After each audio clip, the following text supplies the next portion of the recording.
Hello, everybody. Welcome to our webinar today on this Monday. I noted in chat, good morning, and didn't realize that we're already at noon. So I hope that you're enjoying the midday and that you're ready to dial in and learn a little bit more about what it means to be effective when we're looking at designing meetings as managers. The webinar is being hosted by Management Cues, and we're going to be touching in on designing effective meetings, a manager's guide, and I will share a little bit more about myself. It'll get started in about a minute or two, so just sit tight, and then we'll go ahead and get into today's insights.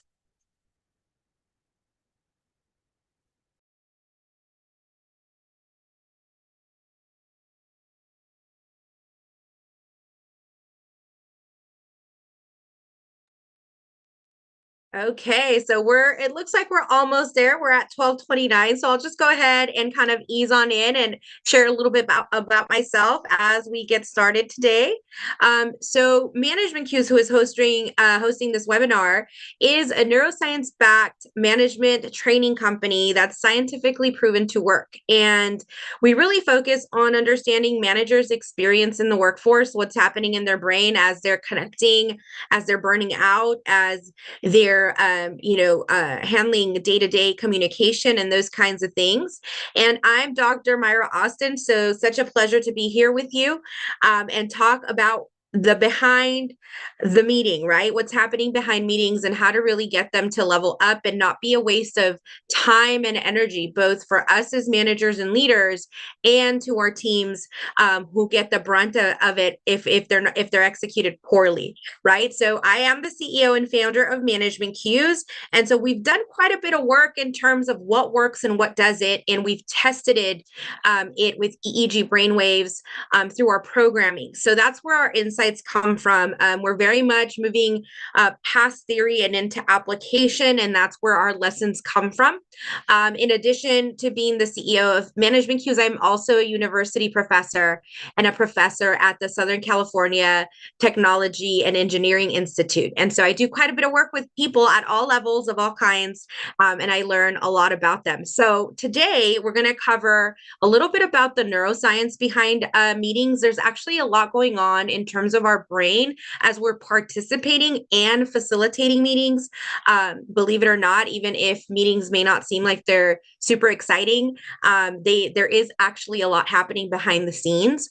We're going to talk about modern day challenges. There's a lot that's impacting workforce right now that's making it challenging for us to connect, for us to continue critical thinking, for us to adopt technology in the right way. All of these things are true of workforce right now. We'll talk about how to create a framework, a fundamental way to get the most out of your meetings, no matter what kind of meeting you're having. And then we'll touch a little bit on the technology, AI being one of those areas, and then how to put things into action and plan a little bit more effectively. And so we're going to cover that in a small increment of time, but we should be pretty thorough and effective. So with that said, let's go ahead and get started. So the reasons meetings matter and the reasons they are important, it's because it's one of the primary ways that organizations attempt to coordinate, attempt to jump into execution, make decisions, and build culture. And the reason why I say attempt is because I've seen it fail quite often. Something as simple as a meeting without any design or intent can be just a waste of time for everybody involved. So when designed effectively, meetings do more than just share information. So if the sentiment or the thought of a meeting leads you to feeling like it's a waste of time or they're too long or it's just to get information across, you're kind of missing the boat in terms of what can be done and how impactful a meeting can be. So let's touch on some of these areas. So when a meeting is effective, it actually aligns people with priorities so that people are moving in the same direction. So if you leave a meeting disconnected, there was no point in having that meeting. It failed, right? Driving decision making by pulling the diverse perspectives is one of the things that meetings are really meant to do, is to hear from everybody, to get input, to see if what we're doing makes sense, is aligned, is realistic. And so if that's not happening and there's only one person talking at the meeting, again, that's kind of a red X there. It's meant to be a way to strengthen relationships. So now we have hybrid teams, we have fully remote teams, we have on-site teams, right? But meetings still happen across all three of those environments. So it's interesting that our focus isn't necessarily to build trust and connection or to collaborate better during meetings. If in most instances, at least I've seen that be a gap. Shape culture by modeling inclusion, accountability, and shared values. So things like inclusion and accountability are there's a component of nature and values that we have and norms that we naturally have, but there's also a trainable component where we can actually lend to that area for people. And so if we're not using that to shape culture, these moments, these meetings, these increments of time, then that's an X too. And last but not least, to boost performance, meetings can actually be a vehicle for that if you're intentional with your design and your facilitation. And so when it's structured around focus, clarity, and outcomes, we enable that boost, right? We create a place where that boost can actually be born. So here is one thing that I think is really important for us to make a distinction around as managers. Some of the things that we do, whether intentional or not, can be brain drain, right? Which is problematic. Some of the things that we do, again, intentional or not intentional, can be brain gain, which presents an opportunity for people. And so when the more aware we become around these areas, the more effective we become. And so when it comes to brain drain, that looks like too many meetings, which automatically creates a cognitive overload, unclear purpose, which leads to wasted time and frustration, Zoom fatigue, or just virtual meeting fatigue if you're using a different platform, and multitasking. A lot of the times when people are tuning in, they are multitasking. You might be doing that right now, right? And so those things actually equal to cognitive overload at the end of the day. Dominant voices being a way to drown out other diverse perspectives because we're not paying attention to who's talking and who's not talking in those meeting spaces. And then when it looks like brain gain, when we're actually getting value out of our meetings and interactions, we're talking about well-designed meetings that boost focus, creativity, and collaboration. There's clarity in that moment, right? We're creating more clarity in the moment that we're spending together. So there are faster decisions and better outcomes. So some of the things that I always call out when I consult or when I'm leading an operation is that I look for these things. Are the meetings really long? Are we having meetings all day long? Do people feel like their cup was filled or emptied after they leave a meeting, right? And these are things that are telling of whether we're actually doing what we're supposed to be doing in these moments. From a neuroscience perspective, there's brain gain when you're able to show or feel trust and connection. When that's actually happening, like when we're laughing, we're sharing ways to do something better and it feels safe, there's an oxytocin release that happens in our brain, right? So we create kind of the space for these chemical combustions to happen, which is really interesting to learn about. But ultimately, that helps build stronger teams. And so meetings can drive alignment, innovation, and culture when it's done right. And so you want to check the box for those. Are we more aligned after this meeting? Did we come up with an idea? Were we innovative? And these are like yes or no questions to ask ourselves. Did we contribute or reinforce culture? Yes or no, right? So meetings aren't the enemy. So I know meetings get a bad rap, and it's because of these feelings that we get because we feel like they absorb so much of our energy and aren't necessarily clear on what we got from it. But poorly designed meetings are actually the problem, right? Not the meetings itself, not the time that they take up. It's more how well we've executed. So here's the neuroscience of meetings, right? And understanding what's happening to our brains, what's happening to one another as we're sitting in these meetings. So this is how the brain processes information in group settings. And I find this to be really interesting because I think we don't think of our interactions enough, just as people. But as managers, we have a responsibility, right? So we have a role to play in the dynamic. So limited attention span. Is one thing that happens, and we need to be very realistic about. So we want to focus on peaks and areas that are really important because people just have a limited attention span, right? After that attention span kind of drains out, then it declines. And cognitive load, too much information at once leads to overload. So keeping it simple, keeping it short.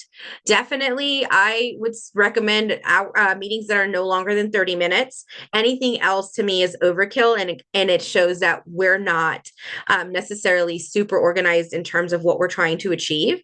Social dynamics. The brain is wired to seek belonging, safety, and status groups. And so as we're interacting, the brain is searching for these things. Mirror neurons. So people pick up on energy, tone, and body language of others, right? And that creates a response in our brain.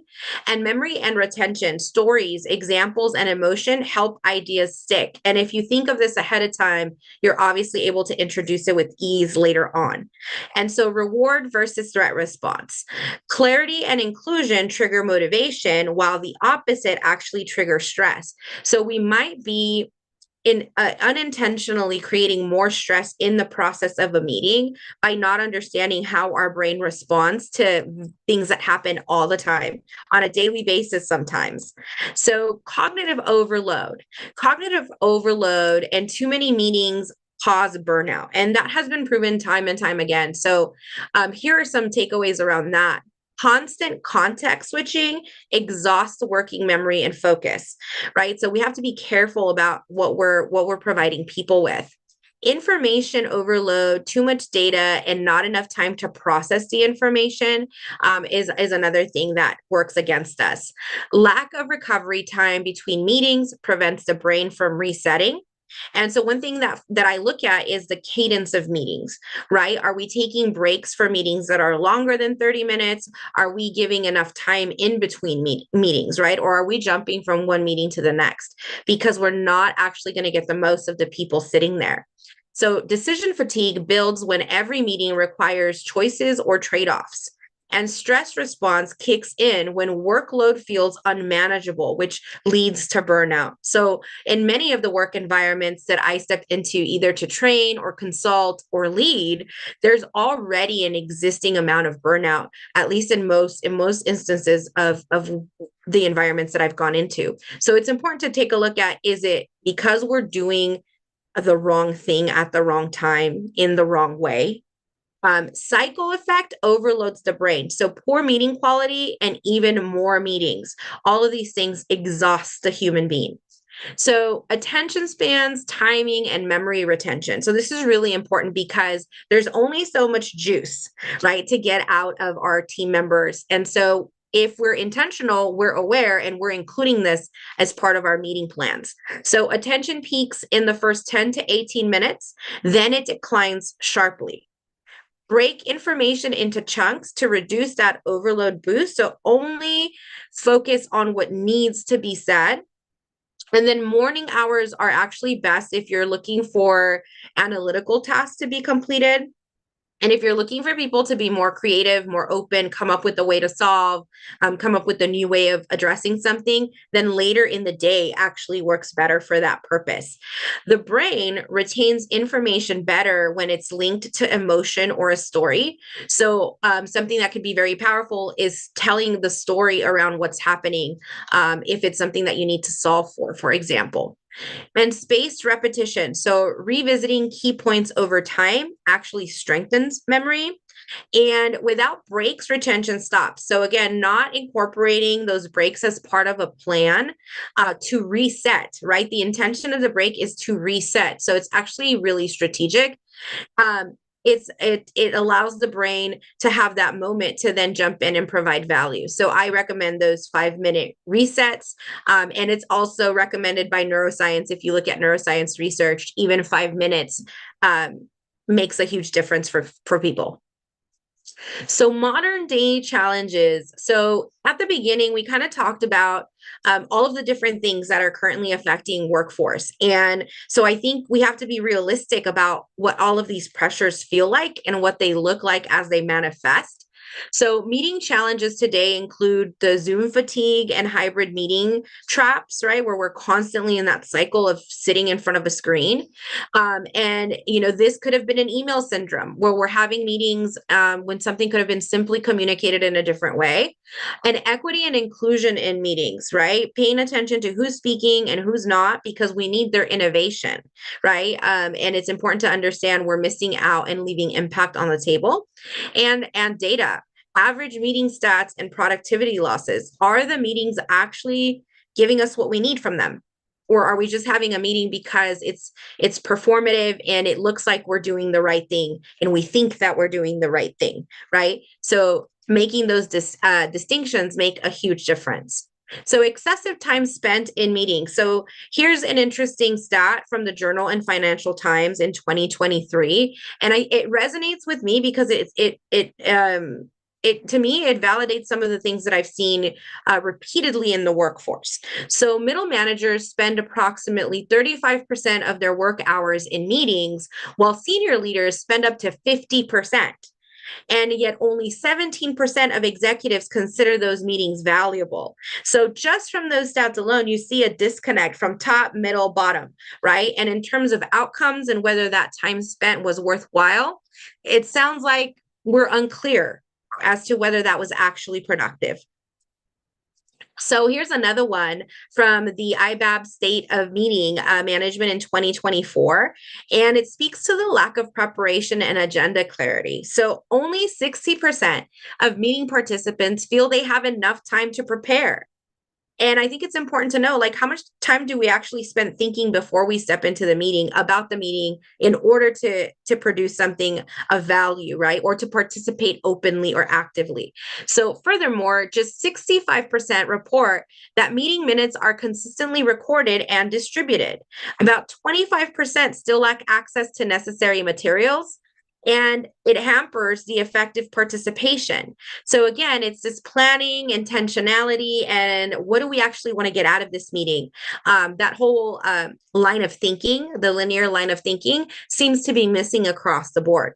So the Zoom fatigue and cognitive overload. So virtual meetings, especially video calls, consistently generate more exhaustion than other formats. So it's something to consider. How we meet does make a difference and does take a different toll on people. So mental fatigue is driven by nonverbal overload, such as maintaining prolonged eye contact, self-view, and interpreting multiple facial cues. Women report higher levels of virtual meeting fatigue than men. So that's interesting because as we're looking at our audience, if you work with a team full of women, I think this is a consideration to have, or the majority women, right? It affects them differently, and I'm sure that there's a host of reasons for that, right? But this is from the Shosha and Wirt 2022 research study. So interesting outcome there. And then ineffective leadership in virtual settings. So overall, virtual meetings effectiveness averages about 70%, with higher ratings directly linked to perceived strength of the virtual meeting leadership. So again, a very strong percentage there, but an indicator that how well you facilitate the meeting actually is what directly relates to how people feel their time is being spent, right? And this is from a research study as well, and it's from Cremerstock Rogelberg in 2021. So let's get into how to change this, right? We've learned a little bit about what's going wrong. We've learned a little bit about what is actually happening in our environments. Let's talk about how we can fix this as managers. So the framework for designing, it starts with being intentional and taking the time to design before you actually participate in a meeting. And I am talking about starting with a meeting agenda, but doing it right. So here are the 4Ps framework, right? When you're thinking of meetings, purpose. What's the goal of this meeting? Why are we having it?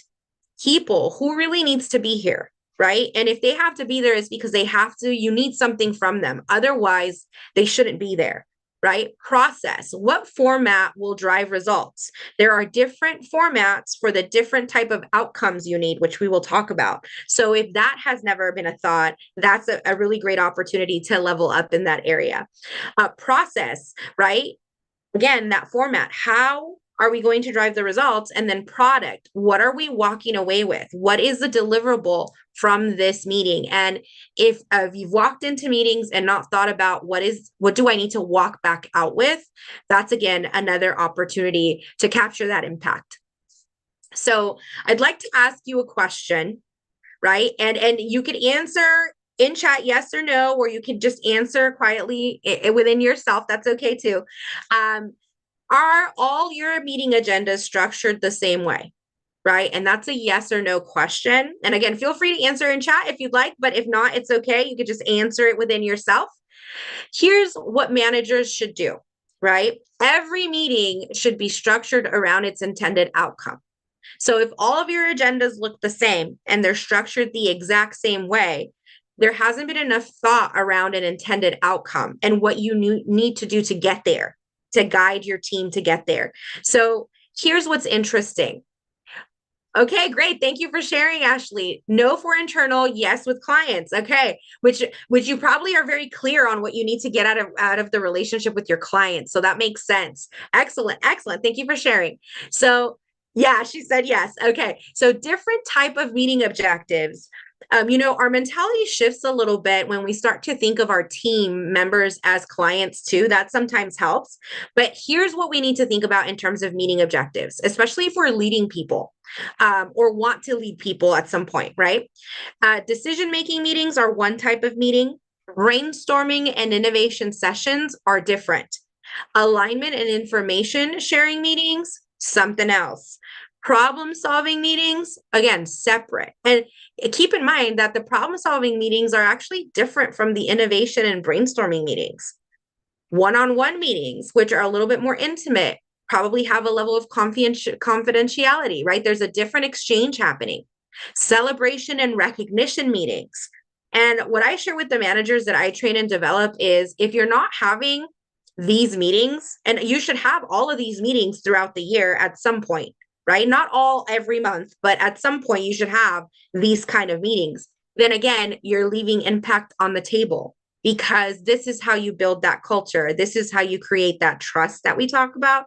This is how you problem solve, right? So let's get into each one of these to take a deeper dive and see if you start to feel that shift in mindset.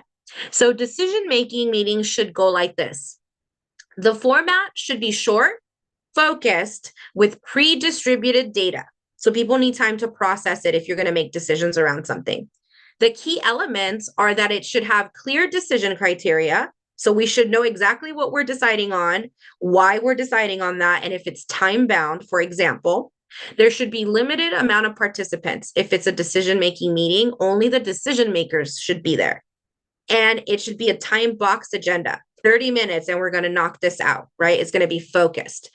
The neuroscience insight behind that is that brains under time pressure default to habits, right? So this is why the design is important because people default to their norms unless you give them a path, right? So prime participants with data before the meeting so that they're ready and have processed, because the goal of this kind of meeting is for a decision to be made, right? So let's take a look at another one.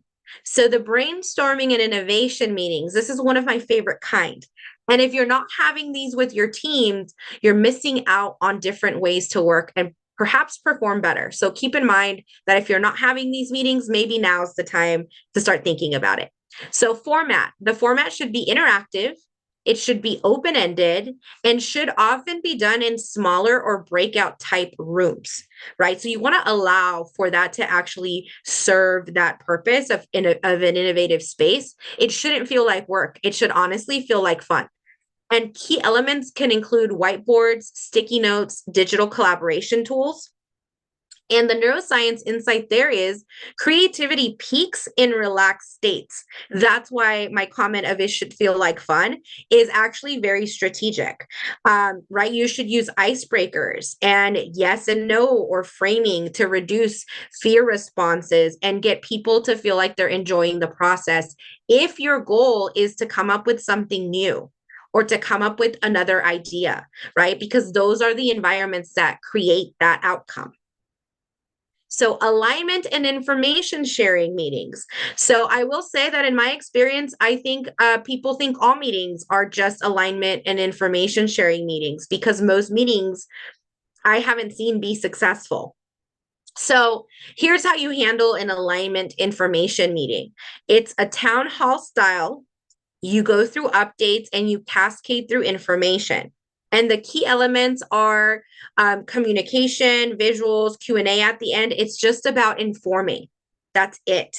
And the neuroscience part of that is that people remember stories and visuals better than raw data.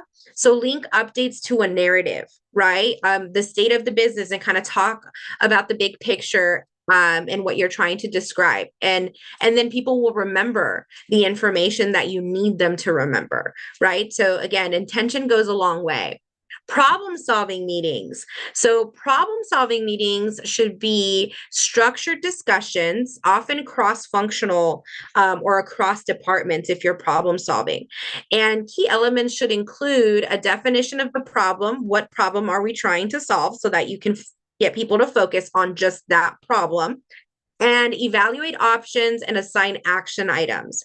And I can tell you one of the things that I've seen happen a lot is you come to a problem solving meeting and you want to solve all the problems. And part of the issue with that is that there's not enough intentional design behind the scenes to keep us focused on a really narrow path. And we as facilitators or as managers have to create that environment before they actually dial in. So neuroscience insight, diverse perspectives can trigger better solutions, actively invite quieter voices. So as managers, as leaders, we have to think about how do we get everybody to share something that is related to this problem. That is the kind of thinking that a manager should have, right? Not just, I'm going to open it up for people to share their input because that's not enough to get the most out of everybody in the room. So one-on-one meetings. So one-on-one meetings are typically private. They're more conversational, a little bit more intimate. And typically the key elements are coaching, feedback, or career development. So again, these are kind of more focused on the individual, and these are meetings that should be taking place too. The neuroscience insight behind these meetings is that oxytocin release, which by the way, they also call it the trust hormone. And it's just a nickname. It's not a scientific name, but that's what they call it because that's what happens when we feel trust. Oxytocin is released in our brain. And so this is an opportunity to create those trusted relationships, improve on openness with the team member, or focus on motivation and what works for them, right? This is where you do that.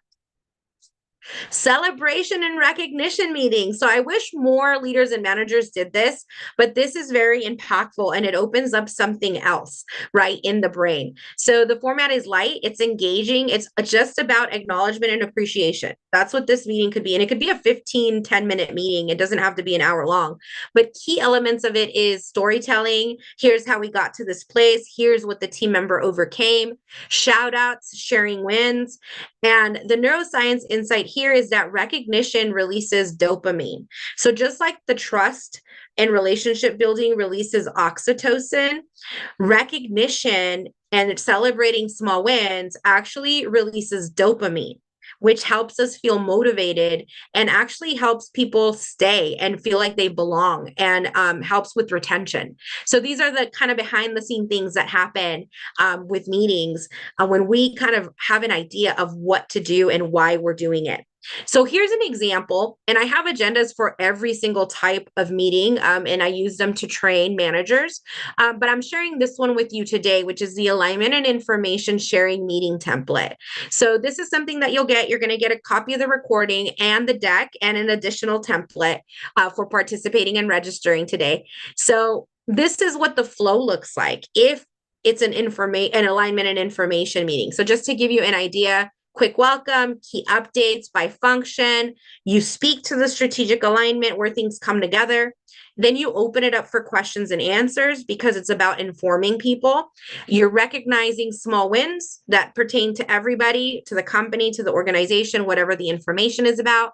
And then next steps and wrap up, right? And literally, it should be like this long, right? So this is an example of an intentional meeting template for this intended outcome. Okay, so with that said, let's jump into the AI and technology of effective meetings because the world is changing and it's moving pretty quickly. And as leaders and managers, we have to have a degree of awareness of both the pros and the cons of using technology. And in meetings, it's happening quickly, just like in other areas. So here are some AI meeting do's, right? Here's how you should be using it if you want to be up to date, be relevant, learn new skills, upskill, right? Like these are the areas you need to touch on. So do use AI for note taking and action tracking. Definitely use it to gather pre-meeting insights. Use it to enhance inclusivity. And by the way, you can prompt it to do that. You just have to know how to do it, which I'll share a little bit in a minute. But you want to keep it human-led facilitation. So you still need to actively partner in order to deliver an engaging facilitation, and be transparent with your team and within the organization of how you're using AI. And I'm going to explain why in a second, but these are definitely things that will up your level as it pertains to the effectiveness of meetings. So AI meeting don'ts. Don't let AI replace human judgment. So definitely review everything, scan everything. AI has a pattern of hallucination, a pattern of misinterpretation, a pattern of bias. It's not perfect. And so if we overly rely on it and we don't know how to make those distinctions, we're setting ourselves up to fail. Don't record or transcribe without permission. And I will share this. A lot of us are using AI additions within Zoom, within our different softwares out there, because AI is now embedded in a lot of what we use. Keep in mind that where the recordings are stored is what dictates jurisdiction legally.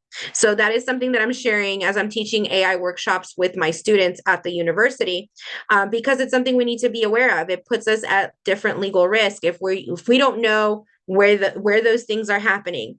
And recordings of meetings happen all the time.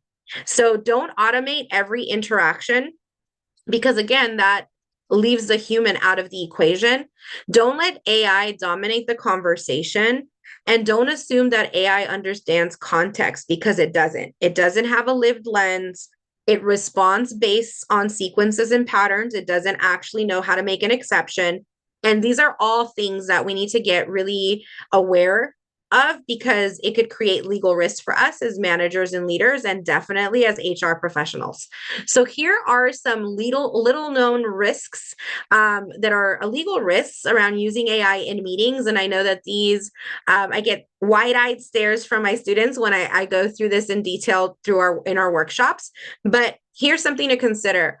There is a loss of attorney-client privilege when you're using AI in recordings. So you have to be very aware of that if you're talking about anything that has to do with legal areas in the workforce or anything that should be confidential. So definitely don't use AI around that.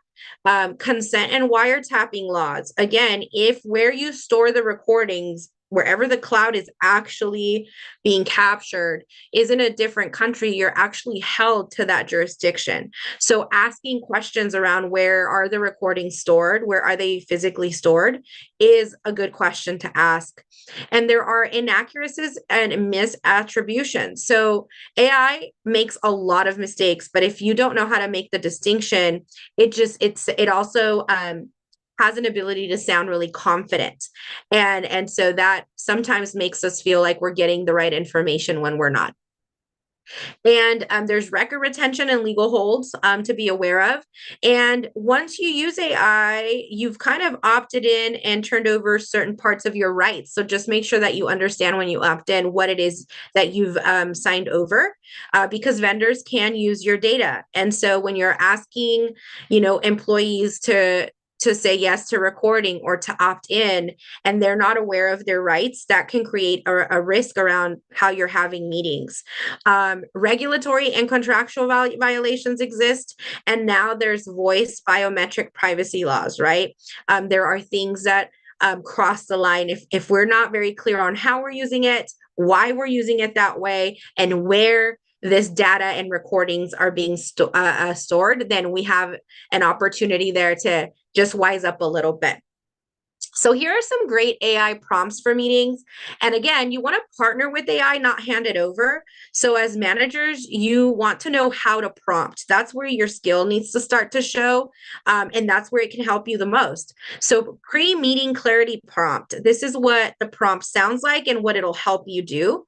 So you can ask it to summarize the key objectives for this meeting based on agenda and prior conversations, and identify the top 3 decisions we need to make, right? So you can do a data dump and it can help you with that as you're creating an agenda. And what it does is it helps eliminate ambiguity and ensures that everyone shows up with clarity. So it helps you create clearer agendas. And number 2 is a role and responsibility alignment prompt. So you could use this prompt with the agenda that I've provided to make it even better, right? So you can ask it to, based on a project update or outline, show who's responsible for what, and have it be informed by RACI. So RACI is a framework that helps with role alignment. And so it'll use that framework to create that clarity for your meeting. And it's great for preventing confusion and post-meeting drift, right? So it allows you to really just hit those marks. Number 3 is a bias and risk check prompt. And so this is a really good one because bias is something that we all struggle with, right? We all have bias naturally, and learning how to distinguish it in the workforce has been an area of legal risk. And sometimes it leads directly to discrimination. So this can help us with that area. And the prompt is review our proposed decision and identify potential blind spots, risks, and overlooked stakeholders. And so this adds a component of quality control to your meetings that reduces groupthink and emotional bias, right? And the thing with AI is the data is coming from a reservoir, a black hole of information. You have to tell it to give you a good thing before it actually gives it to you, right? So if you trash in, trash out is what you get with AI, and prompting is part of it. So number 4 is human impact. So if you're somebody who's very transactional, who's very kind of operations, check off list, and you know that the human centeredness part of working is something you need to improve upon, then these prompts can help you with that. So this prompt is saying highlight how this decision might affect team morale, workload, and psychological safety, and recommend ways to communicate it with empathy. And it'll help you have a more human-centered approach to language and agenda. So that's an excellent way to get better at that. Okay, so I hope those prompts were interesting and that AI piece was helpful. I know that for me, it's been a trend. I see a lot of gaps in knowledge there for people across the board, from undergraduate professionals all the way through the workforce. So here's the best practice for managers: design meetings with purpose. Distribute agenda and materials at least 24 hours in advance. Keep them short and structured, and use collaborative tools like Miro, Notion, Teams, Google Docs for live input and follow-ups. It makes a big difference in terms of retention. And with a clear alignment statement, we're leaving this meeting with. It could be as simple as that, but it helps you also realize, did you get what you came for? And 6, this is my favorite: cap meetings at 30 minutes, time box discussions, and use micro breaks if longer, right? So have your goal be less time in that space, but use that space the way that you can fully maximize your outcomes. So rate, review, refine, repeat. What gets measured gets improved. Meetings are no exception. Add an end survey or feedback loop to your meetings. And I suggest all meetings have this component. The importance of a meeting follow-up survey is this: it promotes continuous improvement, boosts efficiency, enhances engagement, supports accountability, and builds a culture of continuously learning around how you're coming together. So as for registering and participating in today's meeting, you're going to get this meeting follow-up survey. And it's literally designed for you. You can use it. It's been proven. I've used it for over 10 years.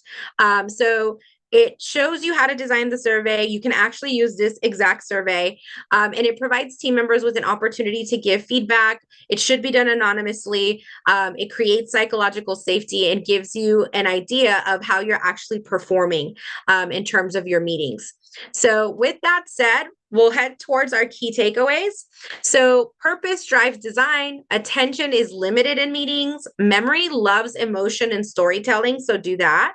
Social safety fuels participation. And you don't come to a meeting to talk. You come to a meeting to obtain that final outcome. That is the whole reason you're having the meeting. So keep that in mind. If you're the only one talking at meetings, that's a red flag. And energy is contagious. So show up prepared, excited, and ready to get that end outcome. Okay, so I'll open it up to Q&A in case anybody has any questions, and you can put your question in chat if you have any questions. I'm going to check our YouTube streaming live to see if we have any questions there. And if we don't, I'll go ahead and head towards the final closeout. So it looks like we're okay, but you can always email me if you have any questions and want to chat.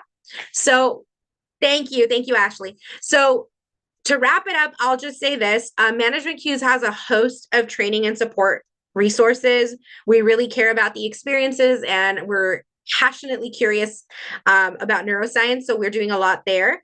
But these are some of the things that you can count on. You're going to get the session recording, a copy of the webinar deck. You'll get the meeting and survey template that you can use and test and have fun with as soon as today if you'd like. But we also offer training programs online. We offer the management planner that you see here that I designed, that goes through the framework of management functions and leadership functions. And a cool add-on, 50% of our proceeds go to the California Community Foundation for the LA wildfire support victims. So we like to support and give back with what we do as well. And if you're curious, want to chat and want to know more about us, you can schedule a free consultation with me anytime. I'm more than happy to chat. And we also have management membership programs that support managers, management teams, executives on a monthly basis. If that's something that's of interest, you can check that out too. And so with that said, I'll close out. Thank you for joining today. You were amazing. Just thank you for participating, and check us out on any of our social channels. We're on LinkedIn, YouTube, Instagram, Facebook. I think we're pretty much everywhere. So anyway, it's been a pleasure. Enjoy the rest of your week, and I'll catch you on the next one.